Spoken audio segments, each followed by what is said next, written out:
জয় শ্রীকৃষ্ণ। রাধে রাধে। নমস্কার প্রিয় শ্রোতা বন্ধুরা, মহান কথায় আপনাদেরকে আবারও স্বাগত জানাই। আজ আপনাদের এক গরিব মাঝি ও মা অন্নপূর্ণার সুন্দর কথা শোনাব, যেখানে আপনারা জানতে পারবেন মা অন্নপূর্ণার কৃপায় কিভাবে গরিব মাঝির নৌকা সোনায় পরিণত হয়েছিল, তার ভাগ্য কিভাবে ফিরে গিয়েছিল। যদি আপনিও এই গরিব মাঝির মতো কর্ম করতে পারেন, তবে আপনার জীবনে এমন দিন অতি শীঘ্রই আসবে যেদিন মা অন্নপূর্ণা আপনাকেও কৃপা করে সব দেবেন, আপনি যা চাইবেন, অর্থাৎ সুখ, শান্তি, ধন, সম্পদ, সব, আর সব অভাব দূর করে দেবেন, যেমনটা দিয়েছিলেন এই মাঝি। তো চলুন জানি এমন কি করেছিল ওই মাঝি, যার ফলে মা অন্নপূর্ণা সন্তুষ্ট হয়েছিলেন তার প্রতি। বহু বছর আগেকার কথা, বড়গাছি গ্রামে বাস করত হরিহর ঘোষ নামে একটি মানুষ। প্রতি বছর চৈত্র মাসের শুক্লা অষ্টমী তিথিতে হরিহরের বাড়ি হতো মা অন্নপূর্ণার পূজা। সেই রকমই এক বছর হরিহরের বাড়ি মা অন্নপূর্ণার পূজার আয়োজন নিয়ে বাঁধল কোন্দল, স্বামী আর স্ত্রীর মধ্যে। হরিহর তার স্ত্রীকে জিজ্ঞাসা করলো, হ্যাঁ গো, তুমি নাকি এইবার মা অন্নপূর্ণার পূজার জন্য বড় করে কাঙালি ভোজনের ব্যবস্থা করবে বলে ঠিক করেছ? হরিহরের গিন্নি বলল, হ্যাঁ, তুমি ঠিকই শুনেছ, এবার বড় করে কাঙালি ভোজন দেব। এই কথা শুনে হরিহর বেজায় চটে যায়। এদিকে গিন্নিও চটে গিয়ে বলে, কেন কেন দেব না কাঙালি সেবা? আমাদের যা কিছু তা তো ওই মা অন্নপূর্ণার কৃপায়, তাহলে তার পূজার দিনে তারই সন্তানদের ভোজন করাতে তোমার এত কষ্ট হচ্ছে কেন? হরিহর বলে, কষ্ট কেন হবে, কিন্তু যা অর্থ করি জমিয়েছি তা কি সবই তুমি খরচ করবে নাকি? গিন্নি বলল, তুমি কি এতদিনে এইটুকু বোঝনি? মা অন্নপূর্ণার পূজায় কাঙালি ভোজন করালে বাড়িতে কোনো অন্নের অভাব হয় না। এরপর হরিহর বলে, থাক থাক, তোমাকে আর আমাকে জ্ঞান দিতে হবে না, তোমার যা খুশি তুমি তাই করো, আমি এই চললাম। এই বলে হরিহর বাড়ি থেকে চলে যায়। এই দেখে গিন্নিমা কান্নাকাটি জুড়ে দিয়ে বলে, এতে যে আমাদের অকল্যাণ হবে গো, তুমি এভাবে মুখ ঘুরিয়ে চলে গেলে মা অন্নপূর্ণার পূজা নিয়ে। হরিহর ও তার স্ত্রীর ঝগড়াঝাটিতে মা অন্নপূর্ণা অসন্তুষ্ট হয়, আর তাই তিনি ঠিক করেন যে আর এই বাড়িতে তিনি থাকবেন না, অন্য কোনো ভক্তের বাড়িতে তিনি চলে যাবেন, যেখানে তার পূজা নিয়ে নিত্য নৈমিত্য ঝগড়াঝাটি নেই, কলহ নেই, সেখানেই তিনি চলে যাবেন। এরপর মা অন্নপূর্ণা হরিহরের বাড়ি ছেড়ে বেরিয়ে পড়ে নদীর দিকে। এদিকে ওই নদীতে খেয়া পার করে খায় এক গরিব মাঝি, যার নাম ঈশ্বরী। সেদিন সারাদিন প্রায় পার হয়ে যায়, কেউ আসে না নদী পার হতে, তাই তার মন খারাপ। খেয়া পারাপার না করতে পারলে যে দুটো পয়সা পাওয়া যাবে না, আর পয়সা না পেলে ঘরে ছেলেপুলেরা না খেয়ে দিন কাটাবে। এদিকে মা অন্নপূর্ণা ছদ্মবেশ ধারণ করে আসে নদী পার হতে। নদীর ঘাটে এসে দেখতে পায় ঈশ্বরী মুখ কালো করে বসে আছে। মা অন্নপূর্ণা বলল, এই মাঝি, আমায় একটিবার নদী পার করে দেবে? ঈশ্বরী মাঝি দেখে একজন মাঝ বয়সী মহিলা তাকে নদী পার করে দিতে বলছে। সে তখন মনে মনে ভাবল, একা একজন মেয়ে মানুষকে কিভাবে সে নদী পার করবে, যদি তাতে তার কোনো বিপদ হয়। তাই সে বলল, আচ্ছা, কে গা তুমি? তোমার পরিচয় আগে আমায় বলো, তারপর তোমায় পার করব। মা অন্নপূর্ণা বললেন, ও মা, আমার পরিচয় দিয়ে তোমার কি হবে গো? মাঝি বলল, আগে একা মেয়ে মানুষ তো, তাও আবার কারো বাড়ির কুলো বউ, তাকে একাকে নদী পার করলে লোকে কি বলবে তুমি জানো? মা বলে, তুমি জানো না বুঝি, স্বামীর নাম মেয়েদের মুখে আনতে নেই? তবে তুমি যখন জানতেই চাইছো, তবে মন দিয়ে শোনো, বলি। এই বলে মা অন্নপূর্ণা তার পরিচয় দিলেন মাঝির কাছে। কেমন ভাবে? তিনি বললেন, আমার বাবা মুখ বংশজাত, গোত্রে প্রধান, দাদু আমার নাম দিলেন অন্নদা। মাঝি বলল, ও বুঝেছি, তুই মুখুজ্জি বাড়ির বউ, তাই তো? তা তোমার স্বামীর নামটা কি গা? মা অন্নপূর্ণা বললেন, শোনো বলি, পরম কুলীন স্বামী আমার, বন্দবংশ খ্যাত, সে অনেকের পতি। শুধু কি তাই, বুড়ো, কিন্তু সিদ্ধি ভাঙ নেশায় সে একেবারে পতি।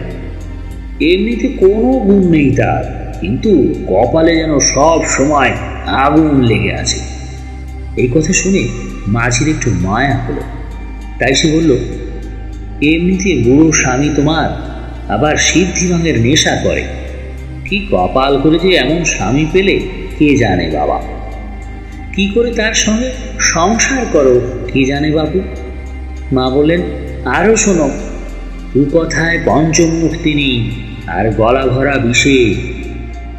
গঙ্গা নামে এক সতীন আছে আমার, যাকে তিনি তেনার মাথায় করে রাখেন। সারাদিন গায়ে ছাই ভস্য মেখে থাকে। এই কথা শুনে মাঝির বড় দয়া হলো মা অন্নপূর্ণার প্রতি।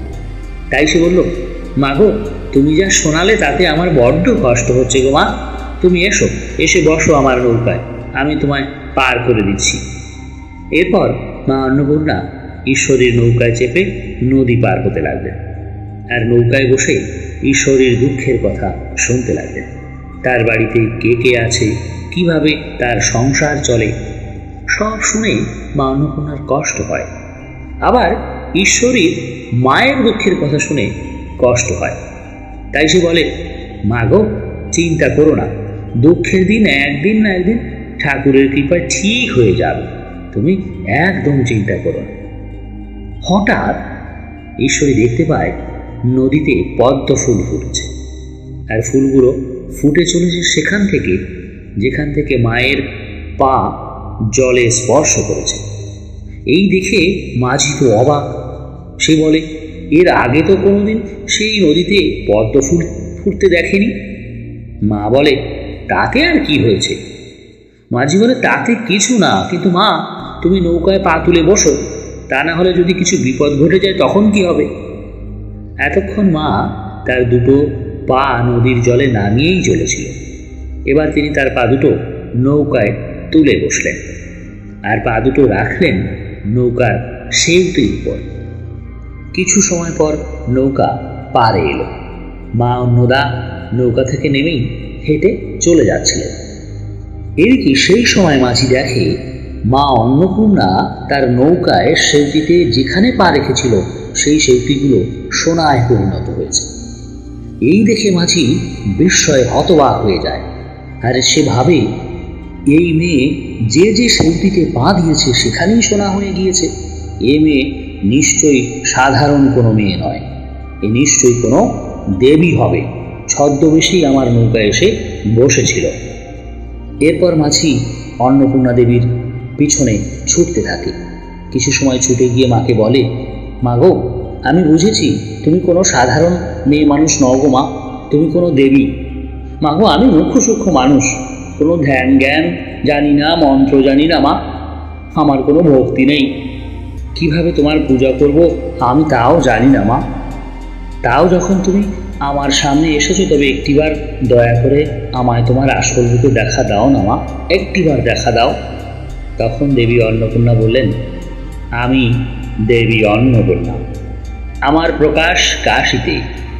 এরপর মা অন্নপূর্ণা তাকে বললেন তিনি কিভাবে কাশীতে প্রকাশিত হলেন।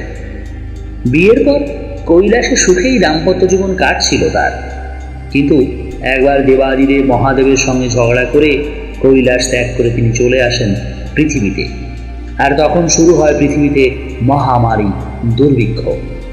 দেবাদিদেব মহাদেব দেবী অন্নদাকে খুঁজতে ছদ্মবেশে পৃথিবীতে আসেন।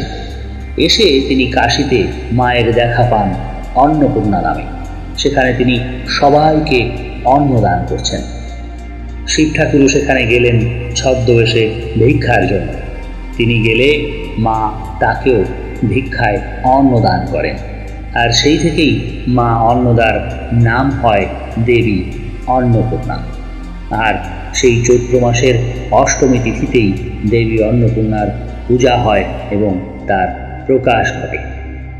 এরপর মা মাঝিকে বললেন, এতকাল আমি ছিলাম বড়গাছি জমিদার হরিহরের বাড়ি, সেখানে এখন নিত্য কলহ কোন্দল লেগেই আছে, তাই আর তার বাড়ি আমি থাকতে পারলাম না। এবার আমি চললাম ভবানন্দের বাড়ি। মা এও বললেন, আমি বাপু যেখানে কন্দল কলহ ঝগড়াঝাটি সেখানে একদম থাকি না, সেখানে থাকতে আমার ভালোই লাগে না। সব কথা শুনে মাঝি ঈশ্বরী পাটনি দেবী অন্নপূর্ণাকে প্রণাম করল। মা অন্নদা ঈশ্বরী পাটনির উপর সন্তুষ্ট হয়ে তাকে বর চাইতে বললেন। মাঝি বলল, মা গো, আমার এ জীবন ধন্য হয়ে গেছে।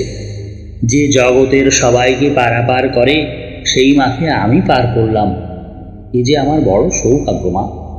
মা বললেন, আমিও তোমার সরলতায় সন্তুষ্ট। বলো তুমি কি চাও, তুমি যা চাইবে সেই বর আমি তোমায় দেব। ঈশ্বরী পাটনি মাঝি বলল, আমার নিজের জন্য কিছুই চাই না মা, তোমায় দেখেছি এই আমার বড় পাওনা।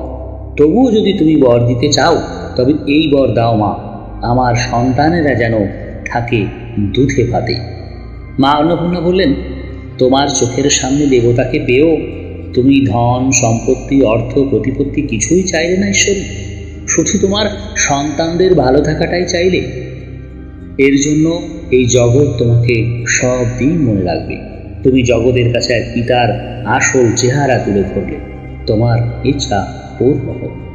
এই বলে দেবী অন্নপূর্ণা অন্তর্ধান হয়ে চলে গেলেন মহারাজ কৃষ্ণচন্দ্রের পূর্বপুরুষ ভবানন্দ মজুমদারের বাড়ি তাকে কৃপা করতে। তো কেমন লাগলো কাহিনীটি? যদি ভালো লাগে ভিডিওটিকে লাইক করবেন, চ্যানেলটিকে সাবস্ক্রাইব করে পাশে থাকবেন। তো আজ এই পর্যন্ত, কথা হবে আবার অন্য কোনো ভিডিওতে। ততক্ষণ সবাই ভালো থাকবেন, সুস্থ থাকবেন, আনন্দে থাকবেন। তো বলুন, জগৎগুরু শ্রী শ্রী কাশী কৃষ্ণের জয়, সদ্গুরু শ্রীমৎ স্বামী নিত্যানন্দ গিরি মহারাজের জয়, জয় শ্রীকৃষ্ণের জয়।